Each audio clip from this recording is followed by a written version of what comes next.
గా తను తీసుకున్న గోతిలో తననే పడేయాలని చెప్పేసి బిగ్ బాస్ గారు అల్లిన ఆటలో ఒక చిన్న పావులా మారిన రీతు గారు. ఎందుకంటే మొన్న డీమాన్ పవన్ని సపోర్ట్ చేసినందుకు అదే సపోర్ట్ అనే ఒక పాయింట్ని పెట్టుకొని ఒక గేమ్ మొదలుపెట్టారు బిగ్ బాస్ గారు.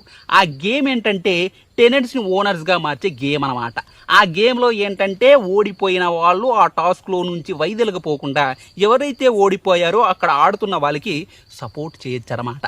అలా సపోర్ట్ చేస్తూ చివరికి ఆ సపోర్ట్లోనే రీతుని ఓడించి లబోదిబోం అనేలాగా చేశారు. ఇక్కడ మిత్రులు శత్రువులయ్యారు, శత్రువులు మిత్రులయ్యారు. అసలు సైలెంట్గా ఏ గేము ఆడుకున్న వాళ్ళే గెలిచారు టాస్క్లో. ఫైనల్గా అసలు ఎందుకు సైలెంట్గా ఉన్నాడో, అతను ఎందుకు మాట్లాడలేదు ఎవరికీ అర్థం కాక చివరికి అతన్నే విన్నర్గా చేసేసారు. ఏం చేయాలో అర్థం కాక రాము సైలెంట్గా ఉన్నాడు. రాము సైలెంట్గా ఉన్నాడు అనుకునే రండోయ్, సైలెంట్గా లేడు. రీతు గారితో ఒక పథకం మన్నాడు. ఎందుకంటే